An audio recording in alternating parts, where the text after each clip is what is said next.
Hello YouTube, and welcome back to Age of Empires 2 HD Edition, Skipper Strategies, Season 1 I think? Yeah, whatever.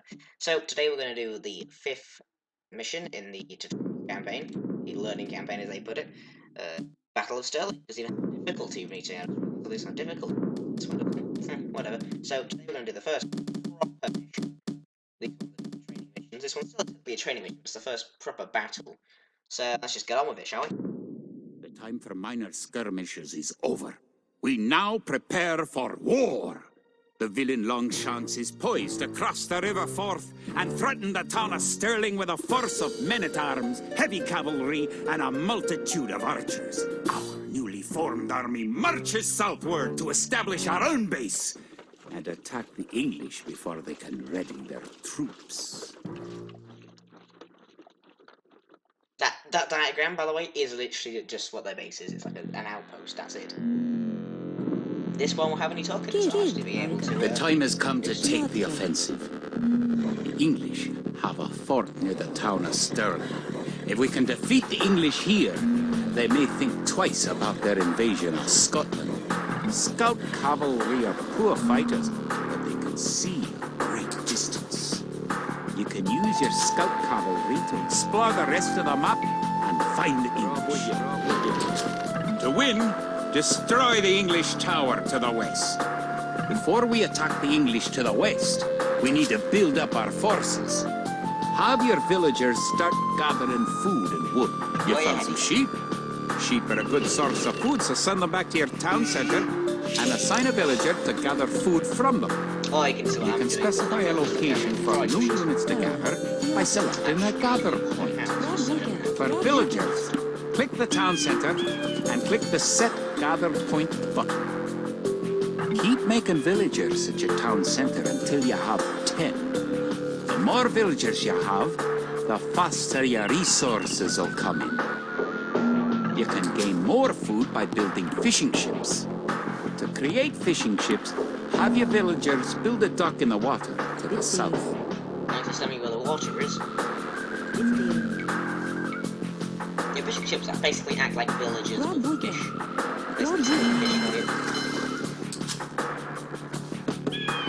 Use your villagers to build a mill near your forage bushes.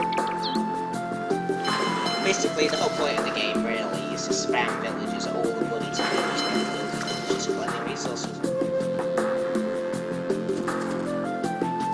While you wait, just set your scouts on The hill with a dead tree protects the only access to your town. It would be a good idea to build a watchtower on this hill once you advance to the feudal age. Now, click the dock and build a fishing that ship. would be a brilliant place to put a wall and a gate. Unfortunately, this is not a proper gate, and the British will attack you. So there is really no point in doing so.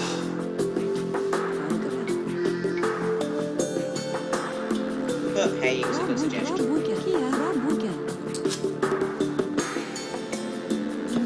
Especially with the big wood. Lots of milk. Fishing ships. That wasn't even enough. We have enough wood for a house. Perfect. Hopefully those lumberers will collect some more wood for us while we wait to be able to build some troops. The tower, I believe, is a very long winding out. Yes, up here. To fish, click a fishing ship and right-click on a leaping fish. The fishing ship will collect fish and automatically return them to the dock. Fishing ships are also useful for exploring. I'm not sure if this is based off the real location, but I don't think it is. Build a barracks and 5 militia to defend your villagers and explore the map. Let's just have him pick off an outpost while he's here. If he gets killed, it doesn't really matter, really. Come on, lumberjacks. Little faster, mate. Oh, I'll need gold as well, that's a good thing to remember. Don't need Villagers can also build farms. Build 4 farms near your mill when your forage bushes are depleted. Each farm needs only 1 villager working on it. Farms are basically like infinite forage bushes. They work them and then bring the food back to the mill or the town hall, and everything else.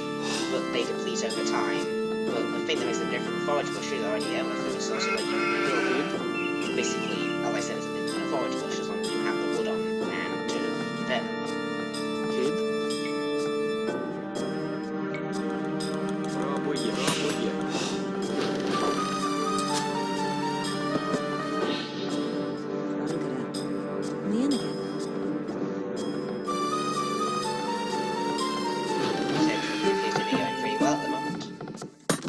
Mining camp going up at the moment. That'll collect some gold for us, and it appears to be going. What to one of our villages? Oh, he's there. Never mind. Not doing anything useless. How's the outpost coming along? We've been hitting it for like 5 minutes. An English outpost! You know what to do! Knock it down! Thanks. A bit belated there, but. Okay, never mind, you can stop being a forager. Put the food in there. Yeah, if you don't know how to play the game, just collect the 4 resources and build a defend yourself. The real don't attack you, so you have to defend yourself. But they don't even have much of a force. So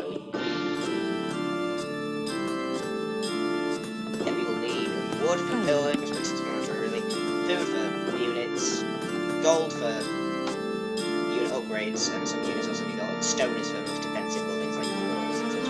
Castles need stone, so upgrades need stone as well.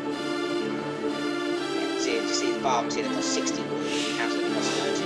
But yeah, that, usually the houses that cost 60 must be a Celt bonus or something. Anyway, let's build the barracks. Guy, the Scottish guy, suggests we do get the holders up. Don't really need to get loom, but I've got so much extra gold. That's good. We'll also start advancing the feudal age, because as the previous campaign stated, one of the only ways to basically advancing in age allows you to build more buildings, all the buildings upgrade and they look a lot cooler. And it allows you to get extra upgrades. There's 4 ages in this game. There's Dark Age, Feudal Age, Castle Age, and Imperial Age. And then in the 3rd game there's 5, there's 6 actually. But there's really only 5. You can't go from the 6th to the 5th. The 5th to the 6th. It's awkward, I won't explain it here. So that's pretty much what we can build. So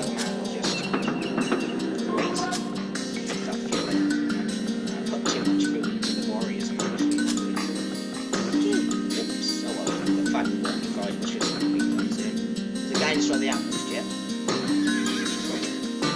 Very close to that. There we go. Nice. You're close to an English base. You better not knock down this wall until you've got an army of about 12 soldiers. 12 soldiers seems like a lot, but it really isn't. It honestly isn't. 12 soldiers can be like one shot by a good place of siege engine or a lucky shot. Or just a cavalry. Cavalry is the heavily overpowered unit in this game, like the cannons are in the 3rd game, because they have so much health and so much attack, it just takes so much damage. Yeah, the walls, he is kind of right though, don't break down the walls, otherwise you'll get chased by a bunch of longbowmen inside. Just leave it for now. They can't escape that gate on the thing. It's just a stockade wall, it's basically just took a bunch of logs and stacked them up, just tied them. Some kind of rope. Not proper fortified stone walls, but built in Feudal Age, I think.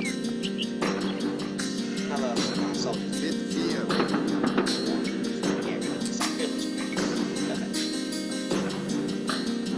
So you should be able to zoom in. These guys are finished, so we can set them to position. And later, if we run out of that, we can set them to The English are coming to attack. To protect your villagers, you can use the town bell to garrison them in your town center. Click your town center, then click there's the town bell. bell. Earlier, where you can send them into the town. and they shall like take refuge so that the village, so their army won't be able to kill it, but at the same time we're working. And the town hall will shoot some really powerful arrows. Good! You defeated the English And I can ring the assault. bell again. So If you have villagers in your town centre, ring the town bell again to send them back to work. it's kind of a cool feature, the bell, to be able to protect your workers. Problem is though, if the town hall gets destroyed, I believe all the workers inside get released in a massive pile, and they can just get decimated if you don't retreat them. Of course, if your town hall's been destroyed, chances are you're not going to win, but villagers can barricade themselves in outposts and castles as well, so it's the only building they can go into. Error. Hunting's weird. I never used to do hunting, because I always thought it was pointless, because the things were so far away. Turns out they can carry... Now that you've reached the feudal age, concentrate on making some soldiers to fight the enemy.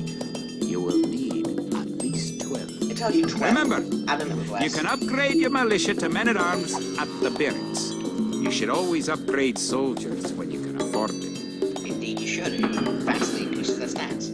We have a look at the stats of these guys here. They have 4 attack, and I believe, pierce armor, which means they have 1 defense to pierce. Don't forget, which is keep exploring them. basically archery. Now they're men-at-arms, they do 6 attack, and still have 1. Basically they do more attack now than men-at-arms. Don't have any more armor, because that's something you get in the blacksmith.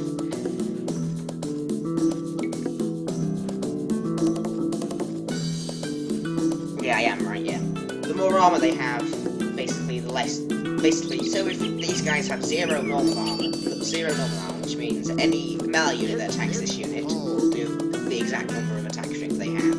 But any missile unit, so anything like a tower or an archer, will do whatever their attack is, so in this case the town halls is 5, it will do that, 5 minus 1, so it'll be 4. It's pretty simple, really.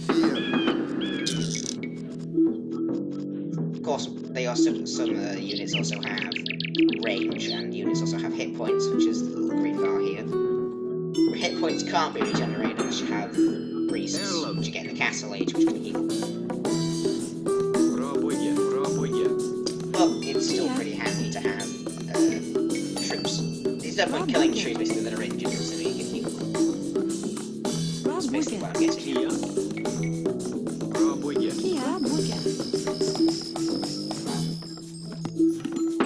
It says 12, I'm going to try and do it with less. It shouldn't need 12. I've done it with 10 before. Of course they have archers, of course. These guys, I think, have longbowmen. I could be wrong, but the English not having longbowmen doesn't seem like something to do. Already beaten the time record for all the other episodes by now. It's 17 minutes. Which means I'm going to have to cut this video in half. Woo. Oh.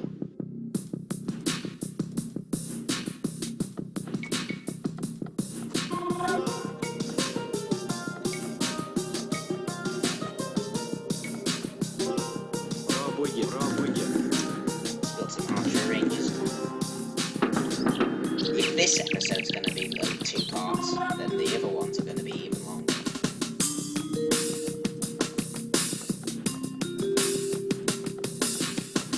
Dread to how many parts some of these episodes are going to be.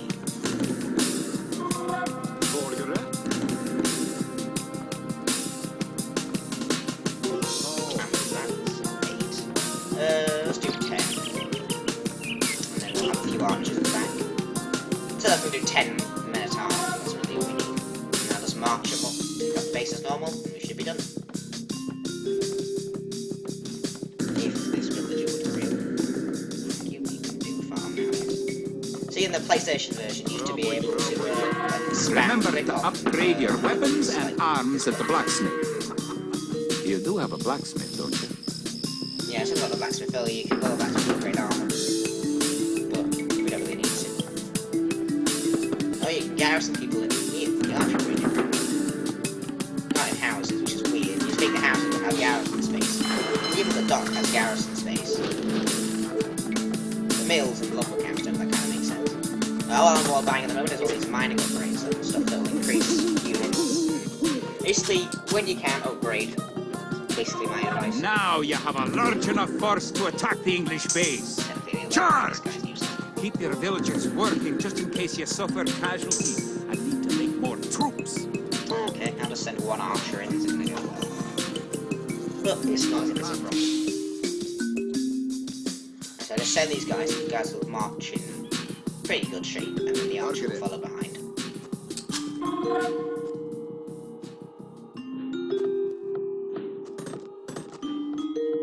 Music in this game is actually pretty good for 2000, early 2000s, late 1990s. The graphics, you can say what you want about the graphics, really. It is HD edition, you can tell it's a lot better, but, well, you can tell they're evil, really, but it's a bit awkward at times.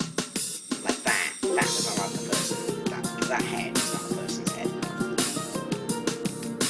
But the British chose a really awkward location to put their base camp.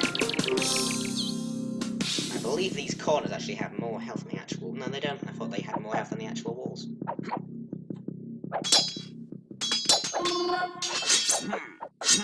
Yeah, friendly units can sometimes friendly fire. It's particularly really if you see weapons can do that, but some weapons can friendly fire, which makes you want to kind of keep your melee shoots back.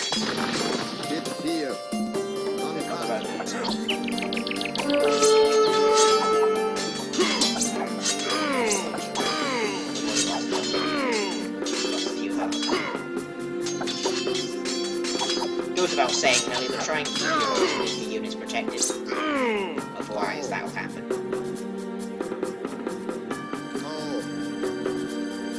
I think they have a few archers around here. There are 6 archers. These archers will die faster than a time because they don't have any armor, they have less skin.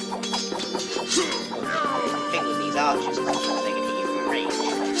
Luckily the Minotaurs have pierce armor, which means they won't take as much damage from these weapons. Good job! You've eliminated the English soldiers. Now destroy that tower.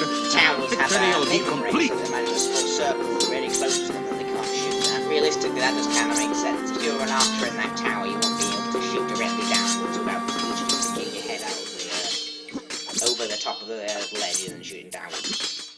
So instead, you can get an upgrade at the University, which is a building you can get later on in the game, which basically puts murder holes on the bottom of the towers, which, if you didn't know, are small holes in the ground which soldiers can literally stick their swords up, kind of like stab at people's feet as they walk past. Basically, it's an upgrade that gets rid of the minimum range for the towers to be able to shoot down. Good thing they don't have murder holes, though, otherwise, well, they don't have a lot of troops. Great job! You've destroyed the English camp. The Battle of Stirling is sure to end in victory for the Scots. Now that you know how to build up, advance through the ages, and find and fight your enemies, you have all the basic skills you need to play a random map game, the most common type of game in Age of Empires 2. Indeed. Congratulations, we can now play the game. This is when the campaign starts to get a bit harder. But for now, it's still relatively easy. Stirling was our first great victory. Even as we held the coastline, word came in that the Stirling Bridge had been held by a force of Scots led by the mythical knight, of whom so many have spoken. Now, we know his name. Sir William Wallace, the Hammer of the English. Edward Longshanks names Wallace a traitor and a criminal, but Sir William replies that he cannot be a traitor, since he never swore fealty to an English king. With Wallace leading our armies, the men fight with renewed vigor. Perhaps the tide of our misfortunes is about to turn. Maybe indeed, or maybe you're just going to end up dying a horrible, painful death. So there we go, that was the Battle of Stirling. Now, I'm going to skip, I think I've decided over the past few videos, I'm going to skip the final two. This one is basically all about trading and alliances and relics and monasteries and monks, which if you don't, basically a lot of this is just basic friendliness. A lot of it, trading is pretty simple. It's just not complex at all. You right click on their market and you'll go back and forth and get gold. The Battle of Falkirk is basically the first big battle, the ones involving breaking through walls of siege engines. But once again, siege engines are basically just ranged units with explosives strapped to them. So we're going to call it a quits to the tutorial, the learning campaign, and we're going to start next episode with the Joan of Arc campaign, mission 1, which is probably not even as long as the other ones, but we shall see next time.